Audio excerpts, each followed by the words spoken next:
Pemirsa, mari kita simak warta berita PTS tanggal 18 Maret. Seekor pitbull mendadak melompat keluar dari jendela mobil dan menyerang pengendara di jalan di Taipei kemarin.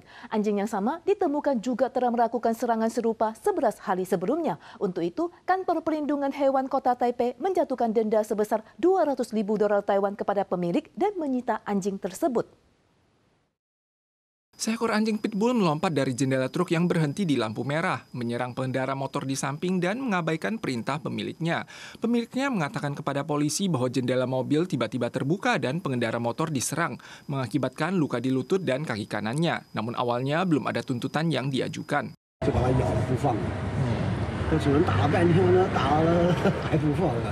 Tanggal 13, seekor anjing pitbull tiba-tiba melompat keluar jendela dan menggigit orang. Kejadian serupa juga terjadi di distrik Wenshan 11 hari yang lalu. Hasil penyelidikan menemukan bahwa pelakunya adalah anjing yang sama. 今天又发生了第二次，那会进行第二次的裁罚。第二次的罚款基准就是9到15万。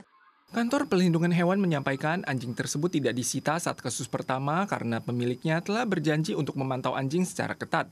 Kini anjing tersebut melompat keluar dari jendela mobil dan kembali menggigit orang. Kali ini sanksi langsung diberikan pada hari yang sama. Denda kedua kasus tersebut masing-masing sebesar 50.000 dan maksimal 150.000 dolar. Total mencapai 200.000 dolar dan anjing pun disita. Kelompok perlindungan hewan menyarankan saat memelihara anjing yang agresif sangatlah penting untuk mengenakan tali kekang pada moncong. Saat berkendara keluar, kunci pengaman jendela harus diaktifkan dan pemilik harus meningkatkan upaya pencegahan agresi. Harga barang terus melonjak, daya beli masyarakat bakal tergerus. Rapat evaluasi tarif listrik akan diadakan sebelum akhir bulan ini dengan target penyesuaian pada kategori yang telah mengalami pembekuan harga dalam waktu lama, yaitu penggunaan listrik rumah tangga dengan konsumsi listrik di bawah 330 kWh dan usaha kecil. Target rencana penyesuaian tarif listrik Taiwan terbaru pada April dikabarkan akan menyasar kategori yang mengalami pembekuan harga dalam waktu panjang, yaitu konsumsi listrik rumah tangga dan usaha kecil. Jika harga listrik untuk keperluan rumah tangga dinaikkan ke level tahun 2004, tarif listrik di musim panas untuk pengguna 121 hingga 330 kWh akan meningkat dari 2,45 menjadi 2,73 dolar Taiwan per kWh. Untuk rumah tangga pengguna 330 kWh per bulan di luar musim panas, biaya listrik bulanan akan bertambah sebesar 103,95 dolar Taiwan, yang berarti pengeluaran tahunan akan meningkat lebih dari 1.200 dolar Taiwan.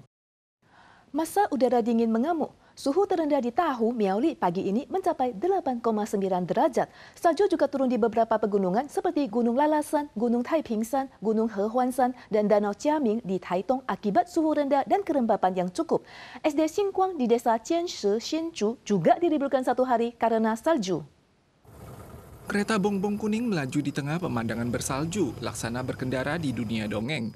Masa udara dingin kontinental menunjukkan efeknya. Suhu pagi sekitar pukul 5 lewat di Gunung Taipingsan Yilan mendekati 0 derajat Celcius. Gropel turun menghadirkan permadani putih di sekitar Pondok Cuifeng.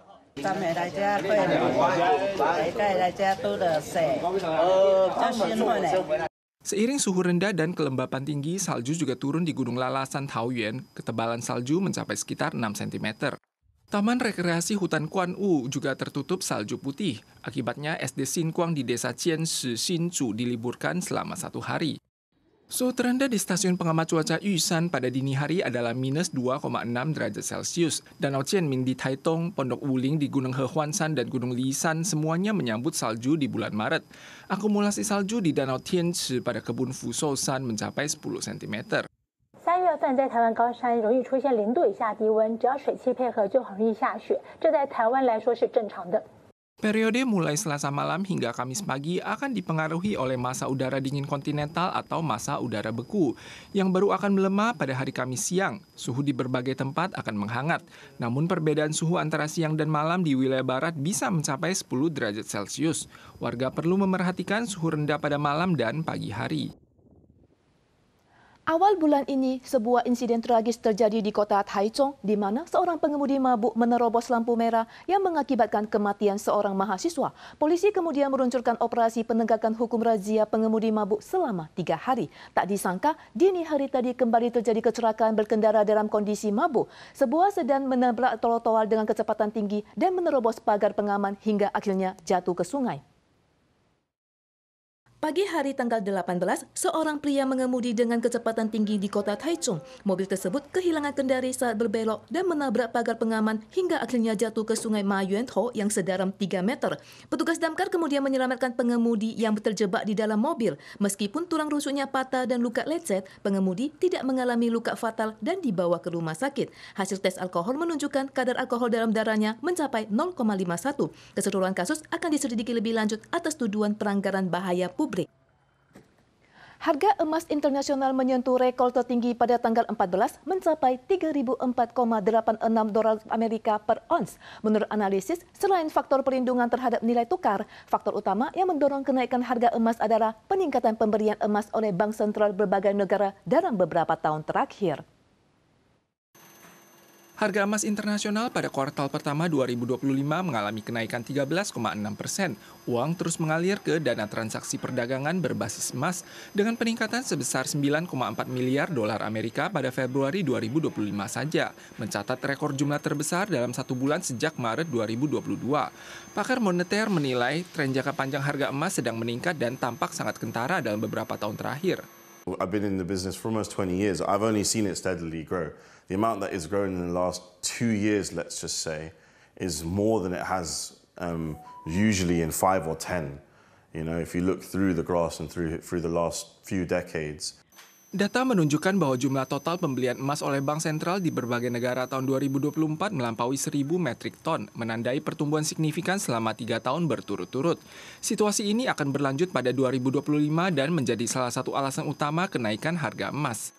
Faktor utama lainnya adalah penerapan sanksi ekonomi dengan membekukan sekitar 300 miliar dolar Amerika cadangan devisa Bank Sentral Rusia yang berdampak signifikan pada harga emas. Majalah Forbes menilai hal ini telah memicu setiap negara sadar akan resiko cadangan mata uang asing dan meningkatkan cadangan emas mereka dalam 3 tahun terakhir. Analisis Forbes menunjukkan, selain resiko geopolitik dan pembekuan nilai tukar mata uang asing, taraf tinggi yang dipicu oleh perang dagang juga telah mendorong setiap negara untuk mengurangi ketergantungan mereka pada dolar Amerika Serikat, maka emas telah menjadi pilihan pertama mereka. Para pemirsa sekalian, sekian Warta Berita PTS. Selanjutnya mari kita saksikan lukisan ukiyo-e di Jepang. Kita suara lagi di lain kesempatan, tentu saja dalam waktu dan acara yang sama. Sampai jumpa.